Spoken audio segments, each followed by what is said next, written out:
میں اور میری ماں ایک متوسط سے گھر میں رہتے تھے۔ میرے والد فوت ہو چکے تھے، لہٰذا زندگی کی گاڑی چلانے کے لیے میری ماں کو اسکول کی کینٹین میں صبح سے لے کر اسکول بند ہونے تک سخت کام کرنا پڑتا تھا۔ میری ماں کے کپڑے بھی کوئی اتنے اچھے نہ ہوتے تھے۔ یہ کوئی اتنی بڑی بات نہیں تھی، کیونکہ مجھے اپنی ماں سے کسی اور بات پر سخت نفرت تھی۔ وہ یہ کہ میری ماں کی ایک آنکھ نہیں تھی، جس سے مجھے میری ماں بالکل بھی اچھی نہیں لگتی تھی، اور دوسری طرف اسکول کے بچے بھی مجھے اکثر کہتے تمہاری ماں ایک آنکھ سے کانی ہے، جس سے میری نفرت میں اور اضافہ ہوتا، جبکہ میری ماں مجھ سے بے حد پیار کرتی اور پڑھائی کے معاملے میں ہر وہ سہولت مہیا کرتی جو دوسرے بچوں کو حاصل تھی، مگر میں نے اپنی ماں سے ہمیشہ نفرت کی۔ خیر، میں تعلیم حاصل کرتا گیا۔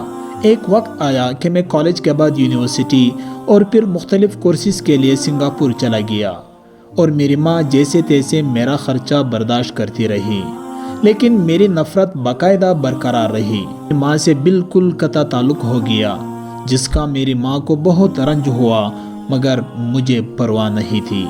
میں نے شادی کر لی اور میرے 2 بچے بھی ہو گئے۔ پھر میں نے اپنا ذاتی گھر خرید لیا۔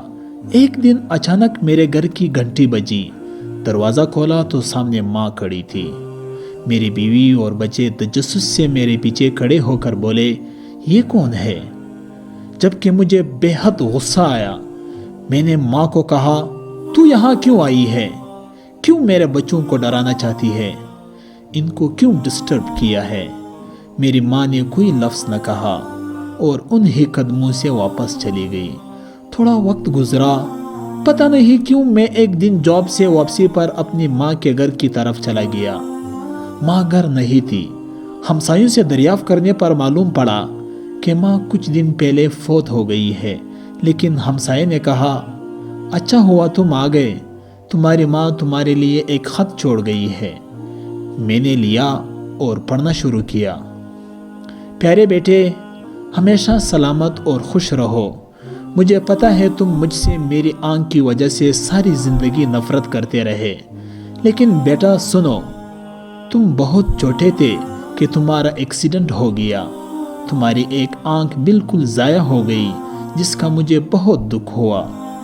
میں تمہیں اس طرح نہیں دیکھنا چاہتی تھی، لہٰذا میں نے اپنی ایک آنکھ تم کو دے دی تاکہ میرا لال دونوں آنکھوں سے دیکھ سکے۔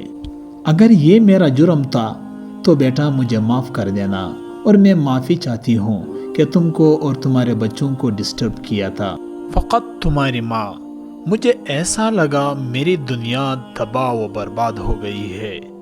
دل چاہتا تھا زمین پھٹے اور اس میں غرق ہو جاؤں۔